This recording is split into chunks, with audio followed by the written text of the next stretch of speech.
నమస్తే.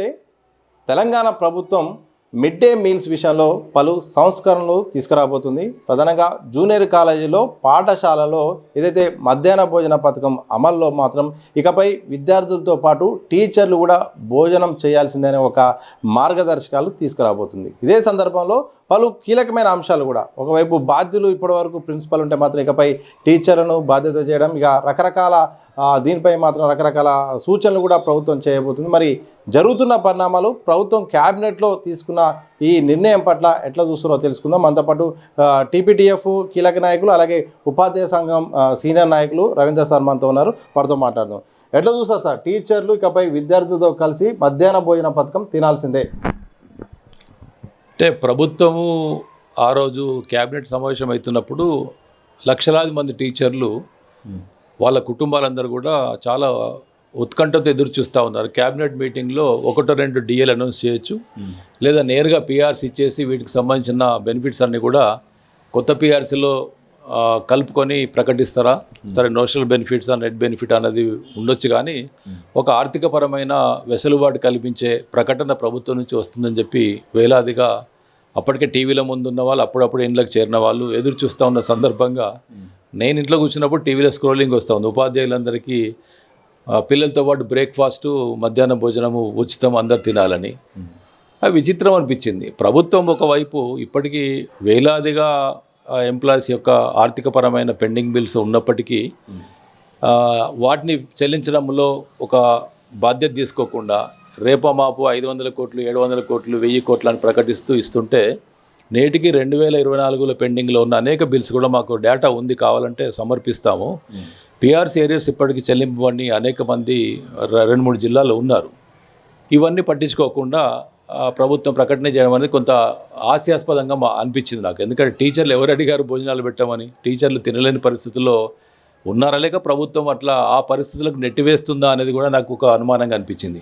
అంటే ఆర్థికపరమైన పెండింగ్ బిల్స్ ఇవ్వకుండా ఇంకా జీతాలు కూడా ఆపేసి రేపు తిండి మేమే పెడతాంగా, జీతాలు ఎందుకని చెప్పి ప్రకటన చేయదలుచుకుందా అనే ప్రశ్న మాత్రం తప్పకుండా వేలాది మంది టీచర్స్ దృష్టిలో మెదిలింది. నేనేమడుగుతున్నా అంటే, ప్రభుత్వ విద్యార్థులకు ఇప్పటికే ప్రకటించిన ఈ అల్పాహార పథకం కానీ, లేకుంటే మార్నింగ్ పూట పాలు ఇవ్వడం కానీ, లేకుంటే మధ్యాహ్నం భోజనం ఇవ్వడం కానీ, దీన్నే సమగ్రంగా అన్ని స్కూల్స్లో అమల్లోకి తీసుకురాలేదు. ఫర్ ఎగ్జాంపుల్, నేను పనిచేస్తున్న మండలంలో 3 స్కూళ్ళకి ఈ బ్రేక్ఫాస్ట్ స్కీమ్ అమలు అవుతుంది.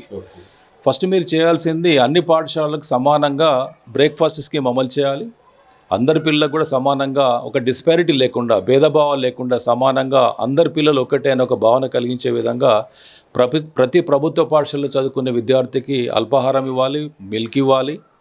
అట్లే మధ్యాహ్న భోజనంలో కూడా నాణ్యత పెంచాల్సిన బాధ్యతని మాత్రం గుర్తుపెట్టుకోవాలని చెప్పి అనుకున్నాం. కానీ దీనికి కాంట్రరీగా ప్రభుత్వము అక్కడ అమలు చేయకుండా టీచర్లకు భోజనాలు అనడం అనేది సమంజసం కాదు. మేమైతే దాన్ని పెద్దగా ఆహ్వానించట్లేదు. సార్, మధ్యాహ్న భోజనంలో ఇకపై ఇంతకుముందు అయితే మాత్రం ప్రధాన ఉపాధ్యాయుడిదే పాత్ర ఉండే, ఇకపై రోజుకు ఒక టీచర్ దీంట్లో బాధ్యుడిగా ఉంటారు. ఎలాంటి ఆహారంలో ఎలాంటి ఇబ్బందులు వచ్చినా, నాసిరకంగా ఉన్నా మాత్రం కఠిన చర్యలు తీసుకోవడానికి ప్రభుత్వం మార్గదర్శకాలు సిద్ధం చేస్తుంది. నిజంగా ఈ యొక్క అంశాన్ని ఎట్లా చూడొచ్చు? ఇది కొత్తదేం కాదు. మేము పాఠశాలలో ప్రతిరోజు ఏదో ఒక టీచర్ భోజనం టేస్ట్ చూసి క్వాలిటీని మేము చెప్తుంటాం. దాని పెద్ద రికార్డెడ్గా ప్రభుత్వం అడగలే, కానీ మేము టీచర్ బాధ్యతగా మిడ్ డే మీల్స్లో అంటే దాన్ని సర్వీస్ చేసేటప్పుడు, వడ్డించేటప్పుడు టీచర్లు అందుబాటులో ఉంటాము. మా స్టాఫ్ 1-2 ఉంటారు, వాళ్ళు టేస్ట్ చేస్తారు.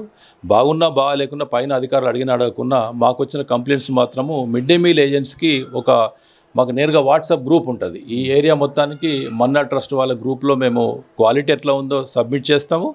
వాళ్ళు కూడా ఇన్ రెస్పాన్స్ టు మా మెసేజెస్ వాళ్ళు క్వాలిటీని ఇంప్రూవ్ చేస్తూ, ఎక్కడన్నా పెండింగ్ అంటే కూర అందుబాటులో లేకుండా, చట్నీ లేకుండా వాళ్ళు అడుగుతారు. మేము చెప్తాము క్వాలిటీ ఎట్లా ఉందని చెప్తాము. ఇది ఉంది ఆల్రెడీ, దీన్ని పెద్ద సీరియస్గా తీసుకోవాల్సిన అవసరం లేదు. అది మా బాధ్యత కూడా. పిల్లకందే భోజనం బాగుందా లేదా, పాచిపోయిన భోజనం పెట్టారా, లేకుంటే కూర అప్పటికే ఎప్పుడో మిడ్-నైట్ తర్వాత వంట చేసింది ఉదయం కల్లా ప్యాక్ చేసి వస్తుంది కాబట్టి అప్పుడప్పుడు కొంత మెత్తబడ్డ భోజనము, కొంత స్మెల్ వచ్చే కూరలు ఉంటాయి. కాకపోతే ఆవిరి బయటకు వెళ్ళిన తర్వాత నార్మల్ అవుతాయి. అదంతా మా బాధ్యతనే, పెద్ద దాన్ని బాధపడాల్సింది ఏం లేదు. అది సార్, అంటే ఒకవైపు విద్యార్థులతో పాటు ఉపాధ్యాయులు తినడం వల్ల పారదర్శకత ఉంటుంది, అలాగే క్వాలిటీ విషయంలో కూడా టీచర్లను వాళ్ళ పాత్ర కూడా ఉంటుంది. తద్వారా అందరూ సమానమైన ఒక నెరేటివ్ను ప్రభుత్వం ఇవ్వదలిచింది అనుకుంటున్నా. అంటే నేను ఉపాధ్యాయులకు భోజనం పెట్టడాన్ని తప్పు పట్టట్లేదు, మంచిదే. అంటే టీచర్లు పిల్లలు కలిసి భోజనం చేయడం అనేది ఒక సామూహిక ఒక కార్యక్రమంగా, ఒక సమానత్వాన్ని ప్రదర్శించే విధంగా, టీచర్లు ఏ విధంగానూ ఉన్నత స్థాయి వ్యక్తులు కాదు, అదే సమాజంలోంచి వచ్చిన బడుగు బలహీన వర్గాల కుటుంబాల నుంచి వచ్చిన ఉన్నత స్థాయి ఉద్యోగులుగానే చూస్తే బాగుంటుంది, అది బాగానే ఉంది. కానీ మనకు ఆర్థికపరమైన అంశాలన్నీ ఇతరత్రా చూడకుండా భోజనం కోసమే డబ్బులు కేటాయించడం అనేది ఎంతవరకు సమంజసము? ఇప్పటికీ లోటు బడ్జెట్లో ఉన్నాము, కోట్లాది రూపాయలు ఇంట్రెస్ట్ రూపంలో కడుతున్నాము, పాత ప్రభుత్వం చేసిన డబ్బులను కడుతున్నామని చెప్పిన ప్రభుత్వము ఒక సింపతి గెయిన్ చేయడం కోసము చెప్తుందా, లేక నిజంగానే అప్పులేం లేవా అని ఒక డౌట్ మాత్రం వస్తుంది. ఎందుకంటే మాకు కావాల్సింది, ఇప్పుడు ఎగ్జాంపుల్ చూస్తే అనేక మంది ఇప్పటికి పెన్షనర్స్ యొక్క జీపీఎఫ్ బకాయిలు ఏదో చెల్లించామంటారు, ఒకరిద్దరు కంప్లైంట్స్ వచ్చినా మనం అవి రాలే సార్ ఇంకా అంటున్నారు. దానికి సంబంధించిన ప్రాతినిధ్యాలు చేసే ప్రయత్నం చేస్తూ ఉన్నాం. ఇప్పటికి రిటైర్డ్ ఎంప్లాయీస్ కానీ సర్వీస్లో ఉన్న ఎంప్లాయీస్ యొక్క ఇన్సూరెన్స్ బెనిఫిట్స్, దాదాపు సంవత్సరానికి పైన ఉన్న పెండింగ్ ఇన్సూరెన్స్ బెనిఫిట్స్, అంటే గవర్నమెంట్ టీఎస్జిఎల్ఐ అనే దానిలో మేము ప్రతి సంవత్సరం నెల ఒక ఇన్సూరెన్స్ ప్రీమియం కడితే మెచ్యూరిటీ తర్వాత మెచ్యూరిటీ బెనిఫిట్స్తో పాటు అంతా రావాలి మాకు సొమ్ము. అది ఇప్పటికి రాని అనేక వేలాది ఎంప్లాయీస్ ఉన్నారు. రిటైర్ అయిన వాళ్ళు ఉన్నారు, సర్వీస్లో ఉన్న వాళ్ళు కూడా సంవత్సరానికి పైగా పెండింగ్లో ఉన్నాయి. అవన్నీ ఇవ్వాల్సిన బాధ్యత ప్రభుత్వానికి ఉంటుంది కదా. అట్లే ఏరియర్స్ అంటే కొంతమందికి మన లక్షకు పైగా టోకన్స్ ఏవో చెల్లించినట్టుగా ప్రభుత్వం నుంచి స్టేట్మెంట్ వచ్చింది. నిజంగానే ఆహ్వానించారు, చాలామందికి ఏరియర్స్ పడ్డాయి, డిఏ ఏరియర్స్. కొంత హ్యాపీగా ఉన్నారు. ఒక 2 రోజుల కిందనే 1st, 2nd తేదీలోనే పడ్డాయి అవి. ఇవన్నీ జరుగుతున్నప్పుడు పెండింగ్లో ఏమీ లేవు ఆర్థికంగా అనుకున్నప్పుడు ప్రభుత్వం ఒక సంక్షేమ పథకంలా దీన్ని చూస్తూ విద్యార్థులతో పాటు టీచర్లను సమానంగా ట్రీట్ చేస్తూ భోజనం చేయమని అంటే చేస్తారు తప్పకుండా. దానిలో పెద్ద ఒక మొహమాటం ఏం లేదు, భేషజాలు ఏముండు టీచర్లకి. కానీ మీరు ఇవ్వాల్సిన 5 డిఏలకి పెండింగ్లో పెట్టేసి రేపు ఈ జూలై స్టార్ట్ అయింది, ఇప్పుడు కేంద్ర ప్రభుత్వం రేపమాపో ఇంకో డిఏ అనౌన్స్ చేసే అవకాశం ఉంది. 6వ డిఏ అందుబాటులోకి రాబోతుంది. 5 డిఏల్లో కనీసం 2 ప్రకటించకుండా మీరు అప్పటికే చెప్పిన దీపావళికి ఒక డిఏ, 6 నెలల తర్వాత ఇంకో డిఏ అని చెప్పిన వాళ్ళ 2nd ఇప్పటికీ అడ్రస్ లేకుండా పోయింది కదా. ఇవన్నీ ఆలోచించకుండా మీరు భోజనాల పేరుతోని మభ్య పెడతామంటే ఉపాధ్యాయుల్ని ఏ విధంగా సమంజసంగా ఉంటుందో మాకైతే అర్థం కావట్లేదు. ఇన్ని డిమాండ్లు ఉన్నవి, ఈ డిమాండ్లకు పరిష్కారం వస్తుందని మీరు చూశారు, కానీ ప్రభుత్వం మాత్రం మధ్యాహ్న భోజన పథకం టీచర్లకు అందించబోతున్నామని ఒక శుభవార్త అలా చెప్తుంది. ఎట్లా చూస్తారు? అదే ఇందాక చెప్పినట్టుగా మనం చేయాల్సిన పనులు చాలా ఉన్నప్పుడు అవన్నీ పక్కన పెట్టి కొత్తది తీసుకొచ్చేసి ముందు పెట్టి మన అటెన్షన్ని డైవర్ట్ చేయడము, ఆలోచనని డైవర్ట్ చేసి ప్రజల్లో ప్రభుత్వం చాలా గొప్పది, ఉపాధ్యాయులకు భోజనం కూడా పెడుతుందట అని చెప్పి మీరు ప్రచారం చేయదలుచుకుంటే అంతకంటే అమాయకత్వం ఉండదు. ఎందుకంటే ఉపాధ్యాయులందరూ కూడా వాళ్ళ లక్షలాది కుటుంబాలు నిరుత్సాహంగా ఒక డిసప్పాయింటెడ్ మూడ్లో ఉన్నాయి. నాకు రావాల్సిన సొమ్ము, నేను దాచిపెట్టుకున్న సొమ్ము నాకు ఇవ్వకుండా దాన్ని ఇతరత్ర ప్రభుత్వం వినియోగించుకొని సంక్షేమ పథకాల పేరుతో, మేము సంక్షేమ పథకాలకి వ్యతిరేకం కాదు, ప్రజలంతా సుభిక్షంగా ఉండాలంటే ఏదో విధంగా అనాథలు, ఆర్ఫన్స్ కానీ వితంతువులు కానీ ఇట్లా భర్తలు లేని వాళ్ళు లేకుంటే అనేక రకాల సంక్షేమ పథకాలు అమలు చేసే ప్రభుత్వానికి మేము మద్దతుగా ఉన్నాం. దాన్ని అమలు చేసే క్రమంలో మా వంతు కృషి చేస్తున్నాం. కానీ మాకు రావాల్సిన బెనిఫిట్స్ అనేది ఇవి హక్కులు. ఇంకా నాకు రావాల్సిన బెనిఫిట్ అయితే ఒక సంతోషపడతాను, నాకు రావాల్సిన సొమ్ము రానప్పుడు హక్కుగా ఫీల్ అవుతూ ఒక నిరుత్సాహంగా ఉంటాం, బాధ్యత లేకుండా ప్రభుత్వం పనిచేస్తున్నట్టుగా భావిస్తాం. కాబట్టి ఈ సందర్భంగా మీరు మిడ్ డే మీల్స్లో మాకు ఇవ్వడం అంటే నిజంగా ఆకలిగా ఉన్నవాడికి అన్నం పెట్టకుండా చేతికో గడియారం పెడతానో లేకుంటే మీకు తల అంటుతానని చెప్పడం అంటే ఏ విధంగా కరెక్ట్ అవుతుంది? అందుకే ఫస్ట్గా డిమాండ్స్ ఏవైతే ఉన్నాయో హక్కుగా రావాల్సిన మా ఆర్థిక సొమ్ములన్నీ, ఆర్థిక బకాయిలన్నీ కూడా ముందు చెల్లించిన తర్వాత అదనంగా మీరు ఏదైనా ఫెసిలిటేట్ చేస్తూ వసతి కల్పిస్తూ ఉపాధ్యాయులని అట్లా సత్కరించాలని కూడా చేయొచ్చు. కానీ ఇవన్నీ పెండింగ్లో పెట్టిన తర్వాత ఈ లోట్లన్నీ పూడ్చకుండా మీరు ఏదో కొత్తగా చెప్తే మాత్రము సంతోషించే వాళ్ళు మాత్రం టీచర్స్ ఎవరు ఉండరు. ఒకవైపు డిమాండ్ పెండింగ్లో ఉన్నాయి, మరోవైపు మధ్యాహ్న భోజన పథకం అంటూ కూడా మీకు అనౌన్స్ చేసే సందర్భం కూడా కనిపిస్తుంది. సరే, ఈ యొక్క వరుసగా చూస్తుంటే టీచర్ల పైన ప్రభుత్వం ఏదో రకంగా ఒక్కొక్క అంశాన్ని కూడా బయటకు తీసుకొస్తుంది. మన విద్యా కమిషన్ సంబంధించిన విషయాల్లో టీచర్లకు ఇక శాలరీలు చాలా పెరిగిపోయాయి. అంటే ఒకసారి ఇవన్నీ చూస్తుంటే ఏమనిపిస్తుంది ప్రభుత్వ విధానం పట్ల? ప్రభుత్వం అయితే ఫ్రెండ్లీ ప్రభుత్వం అని చెప్పుకున్న ప్రభుత్వము, అంటే పాత ప్రభుత్వం అట్లా ఫ్రెండ్లీ ప్రభుత్వం అని చెప్పింది, ఇది కూడా ఫ్రెండ్లీ ప్రభుత్వం అని చెప్తున్నారు మన ప్రస్తుత ముఖ్యమంత్రి గారు కూడా. అయితే విషయం ఏంటంటే ఎక్కడ ఫ్రెండ్లీనెస్ కనబడ్డది? మేము డిమాండ్స్ ఉద్యమాలకు పిలిపించిన తర్వాత ఎప్పుడో చాలా సీరియస్ అయితే కానీ ఒక డిఏ రాలేదు. ఇట్లా ఇప్పటికీ పెండింగ్ బకాయిలు ఉన్నాయి. మీరు మీకు నచ్చిన విధంగానే స్కీమ్స్ అమలు చేస్తూ 500 కోట్లు 700 కోట్లు 1000 కోట్ల చొప్పున ఇన్స్టాల్మెంట్స్గా విడుదల చేస్తూ ఉన్నారు. అయితే నిన్నగా 2 days బ్యాక్ ఆర్టికల్ ఏంటంటే సంవత్సరానికి 5,500 మంది ఉపాధ్యాయులు రిటైర్ అవుతూ ఉన్నారు. రాబోయే 2028 లోపల ఇంకొక 10,000 15,000 మంది టీచర్స్ రిటైర్ అయిపోయి 2030 నాటికి పూర్తిగా ఉపాధ్యాయుల సంఖ్య 30-40 వేలలో పడిపోతుంది. మీరు ఇక్కడ రిక్రూట్మెంట్ చేయట్లేదు, స్థానికంగా ఉన్న పాఠశాలలో బోధనా వసతులను చూడట్లేదు, ఆర్థికంగా రావాల్సిన వాళ్ళ హక్కులను చూడట్లేదు, పిల్లల క్వాలిటేటివ్ ఇంప్రూవ్మెంట్ కోసము అదనపు వసతులు ఏం కల్పించట్లేదు. కానీ బయటికి మాత్రం ప్రచారంలో ఇంటిగ్రేటెడ్ రెసిడెన్షియల్ స్కూల్స్ చెప్తున్నారు, పబ్లిక్ స్కూల్స్ చెప్తా ఉన్నారు. ఉన్న స్కూల్స్ బాగోగులు చూడకుండా, ఉన్న స్కూల్స్ బాగోగుల కోసం ఖర్చు పెట్టాల్సిన బడ్జెట్ని విడుదల చేయకుండా, బడ్జెట్ని తగ్గించుకుంటా పోతే, సరే మీరు ఇచ్చిన మాట ప్రకారంగా 15% చెప్పారు, 8.5% కూడా లేకుండా ఇచ్చారు. ఇవన్నీ దృష్టిలో పెట్టుకుంటే మా డిమాండ్ ఏంది? ఇప్పుడు ప్రస్తుతానికి మీరు పాఠశాల యొక్క బాగోగులపై నాణ్యత పెంచే క్రమంలో స్టాఫ్ ప్యాటర్న్ని మెరుగైన విధంగా తీర్చిదిద్దండి. అంటే మీరు ట్రాన్స్ఫర్స్ రూపంలో అవసరమైన టీచర్లను అవసరమైన స్కూల్స్కి వెళ్ళే విధంగా చేసి రిజల్టెంట్ వేకెన్సీస్లోకి వెంటనే రిక్రూట్మెంట్ చేయాల్సిన అవసరాన్ని మేము గుర్తు చేస్తున్నాం. రెండవది, మాకు ఇవ్వాల్సిన ఆర్థికపరమైన బకాయిలు ఏవైతున్నాయో టీఎస్జెల్ అంటే ఇన్సూరెన్స్ మెచ్యూరిటీ బెనిఫిట్స్ కానీ, ఇన్సూరెన్స్ లోన్స్ కానీ, లేకుంటే జీపీఎఫ్ బెనిఫిట్స్ కానీ, జీపీఎఫ్ లోన్స్ కానీ, ఇవన్నీ రకాల పెండింగ్ ఇష్యూస్ అన్నీ కూడా మీరు క్లియర్ చేయాలి. ఈఎల్స్ బెనిఫిట్స్ ఉన్నాయి, అంటే ఎర్న్ లీవ్స్, అంటే దాన్ని ఏమంటారు సరెండర్ లీవ్స్ యొక్క బిల్స్ కూడా వెంటనే ఇవ్వాల్సిన అవసరం ఉంది. పెన్షనరీ బెనిఫిట్స్ ఏవైతే పెన్షనర్స్ పెండింగ్లో ఉన్నాయో అవన్నీ కూడా క్లియర్ చేయాల్సిన అవసరం ఉంది. యాజ్ ఆన్ టుడే అన్ని క్లియర్ అయిపోయినాయి చెప్పినప్పటికీ ఇప్పటికీ వేలాది మంది ఇంకా రాలేదని చెప్తా ఉన్నారు. ఇవన్నీ చేయకుండా మీరు మిడ్ డే మీల్స్ పెట్టేసి మాకే సంతృప్తి పరచమంటే మాత్రం ఎక్కడ సంతృప్తి పడే అవకాశాలు మాత్రం లేవు. పాఠశాల బాగోగులంటే పిల్లలకి టెక్స్ట్ బుక్స్ ఇవ్వాలి. ఇంకో అంశం, ఇప్పటికీ పిల్లలకి రాష్ట్ర వ్యాప్తంగా అన్ని పాఠశాలల్లో యూనిఫామ్స్ పిల్లలకి చేరలేదు. మా పిల్లలకి యూనిఫామ్స్ కావాలి ముందు. ఇప్పటికీ అన్ని పాఠశాలల్లో బ్రేక్ఫాస్ట్ రావట్లేదు.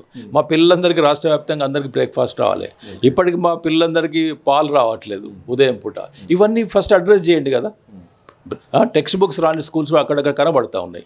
ఇప్పుడు ఇట్లాంటివి అకాడమిక్ పరంగా ఉన్న ఇష్యూస్ని అడ్రస్ చేస్తూ అటువైపు బడ్జెట్ని తరలించి ఖర్చు పెట్టిన తర్వాత జీతాల వైపు దృష్టి పెట్టండి. మేము వెంటనే జీతాలు అడగట్లేదు. మా పిల్లలకి క్వాలిటీ ఎడ్యుకేషన్ రావాలంటే సబ్జెక్ట్ టీచర్స్ అందరూ అన్ని స్కూల్స్లో ఉండాలి.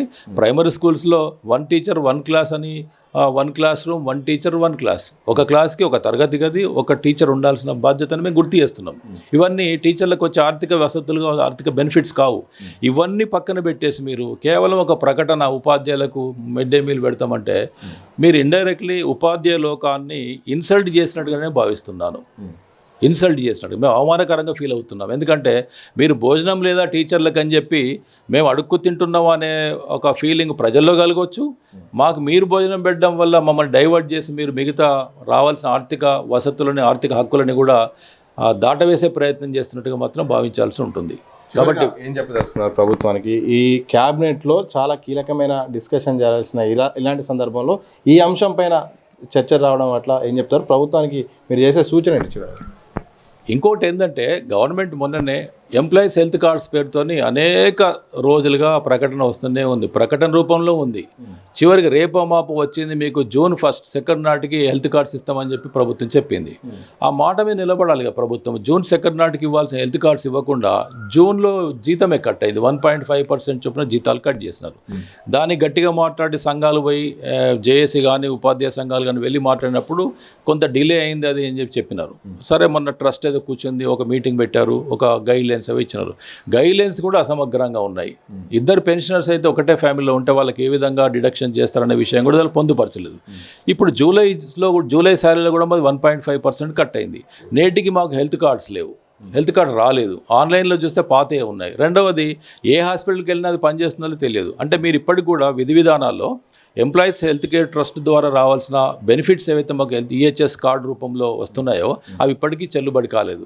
అంటే ఇట్లాంటి వాటి అంశాలపైన దృష్టి పెట్టకుండా మీరు ప్రకటన ఇచ్చిన తర్వాత వెంటనే విధి విధానాలు ఖరారు చేసుకోవడము, దానికి సంబంధించిన ఇన్పుట్స్ అన్ని తీసుకొని ఒక గైడ్లైన్స్ ఇచ్చేసి అమల్లోకి తీసుకురాకుండా మీరు వెంట ఒక చేయాల్సిన పనిని పక్కన పెట్టేసి కొత్త తీసుకొచ్చేసి ఒక న్యూస్ మేకర్ లాగా ఐటెంని వదలడం అనేది సరికాదు. కాబట్టి ప్రభుత్వం చేయాల్సిన పనుల్లో ఎంప్లాయీస్ సంబంధించి మాకు ఆర్థికంగా ఇండివిజువల్గా రావాల్సిన వాటిలో హెల్త్ కార్డు ముందుగా రావాలి, దానికి సంబంధించిన guidelines, hospitals list, eligibility criteria అన్నీ కూడా స్పష్టంగా రావాలి. రెండవది ఆర్థికపరమైన పెండింగ్ బిల్స్ ఏవైతున్నాయో irrespective of pensioner or working employee అందరికీ కూడా వారి ప్రయోజనాలు ముందుగా కలగాలి. వాళ్ళ అకౌంట్స్లో డబ్బులు పడాల్సిన అవసరాన్ని మేము డిమాండ్ చేస్తున్నాము. మిడ్ డే మీల్స్ పెడతారా అనేది మాత్రము అది గవర్నమెంట్ యొక్క ఇష్టం. అది మేము నో అనము, ఎస్ అనం. దానికి మా అవసరం కాదు, మీకు అవసరం ఉందా లేదో మాకు తెలియదు. కానీ ముందుగా రావాల్సిన విషయాలన్నీ, తీర్చాల్సిన డిమాండ్స్ అన్ని తీర్చిన తర్వాత మాత్రమే ప్రభుత్వం ఇలాంటి ఉపాధ్యాయ ఉద్యోగ సంక్షేమ కార్యక్రమాలు అమలు చేసే దానిలో మీ నిర్ణయాలు మీకు తీసుకోండి, మేమేమి నెగటివ్ చేయము. కానీ మాకు రావాల్సిన ఆర్థికపరమైన అంశాలపైన మాత్రము నిక్కచ్చిగా మీరు అమలు చేయాల్సిందే అని తెలంగాణ ప్రోగ్రెసివ్ టీచర్స్ ఫెడరేషన్ పక్షాన డిమాండ్ చేస్తున్నాం. ఇది మొత్తంగా తెలంగాణ ప్రభుత్వం వాస్తవానికి ఉపాధ్యాయులకు చాలా చేయాల్సిన అవసరం ఉంది. హక్కుగా చాలా వరకు అయితే మాత్రం ఇవ్వాల్సినవి కూడా చాలా ఉన్నాయి. కానీ ఇవన్నీ పక్కన పెట్టి కూడా ఒకవైపు పాఠశాలలో కూడా చాలా అభివృద్ధి కార్యక్రమాలు చేయాల్సిన అవసరం ఉంది. విద్యార్థులకు కూడా పూర్తి స్థాయిలో కూడా వసతులు లేవు, మిడ్ డే మీల్స్ కూడా పూర్తి స్థాయిలో కూడా అందుబాటులో లేవు. ఇలాంటి సందర్భంలో టీచర్లకు మిడ్ డే మీల్స్ అందించేలాగా ఒక డైవర్షన్ అయితే కనిపిస్తుంది. ప్రధానంగా టీచర్లు మేము అడిగిన డిమాండ్ కాదు, ప్రభుత్వానికి ఇప్పుడున్న పరిస్థితుల్లో మరి అంత అవసరం కూడా కాదు. కానీ ప్రభుత్వం ఇలా టీచర్లకు మేము ఫుడ్ పెడుతున్నామని తీసుకొచ్చి మిగతా అంశాలను కూడా మొత్తం పక్కదారి పట్టించేలాగా రాష్ట్ర ప్రభుత్వం వ్యవహరిస్తున్నట్టు తెలుస్తుంది. ముందుగా ఉన్న సమస్యలు చాలా ఉన్నాయి. పెండింగ్లో న్యాయపరంగా హక్కుగా రావాల్సిన చాలా డిమాండ్లు ఉన్నాయి. వాటిని నెరవేర్చిన తర్వాత ముందుగా ఈ మిడ్ డే మీల్స్ గురించి ఆలోచిస్తే బాగుంటుంది. ముందు విద్యార్థుల సమస్యలు ఎక్కడికక్కడే ఉన్నాయి. చాలా వరకు యూనిఫామ్లు రాలేదు, పూర్తి స్థాయిలో మిడ్ డే మీల్స్ రావట్లేదు, వసతులు రావలేదు. చాలా వరకు అయితే ఇంకా టెక్స్ట్ బుక్స్ కూడా అందుబాటులో లేవు. సరైన క్లాస్కి ఒక టీచర్ విధానం కూడా అమలు లేదు. పూర్తి స్థాయిలో ముందు టీచర్లే రిక్రూట్ కాలేదు. ఇలాంటి సందర్భంలో ముందుగా ఇవన్నీ అయిపోయిన తర్వాత చేయాలి తప్ప ముందుగా మాకేదో క్యాబినెట్లో మాకు ఏదో ఆశపడ్డాం, మాకు రావాల్సిన హక్కుగా రావాల్సిన డిమాండ్లు నెరవేరుతాయి అనుకున్నాం. కానీ ఇవన్నీ పక్కన పెట్టి టీచర్లకు భోజనం అనే పరిస్థితుల్లో మేము ఇలా ఈ అంశాన్ని తీసుకొచ్చి ఏదో ప్రభుత్వము టీచర్లకు భోజనం పెడుతుంది, భోజనం లేని పరిస్థితిలో ఉన్నది అనే ఒక సందేశాన్ని తీసుకొచ్చడం అనేది మాత్రం ఉపాధ్యాయులను అవమానించిన సందర్భం అయితే కనిపిస్తోంది. ఇది ఇప్పటికైనా వెనక్కి తీసుకొని మిగతా అంశాలపైన తెలంగాణ ప్రభుత్వం దృష్టి పెట్టాలని కూడా టీపీటీఎఫ్ కీలక నేత అలాగే ఉపాధ్యాయ సంఘం కీలక నాయకులు కూడా రవీందర్ సార్ చెప్పిన సందర్భం కనిపిస్తోంది. వీడియో జర్నలిస్ట్ మసూదంతో సతీష్, దిశ టీవీ, హైదరాబాద్.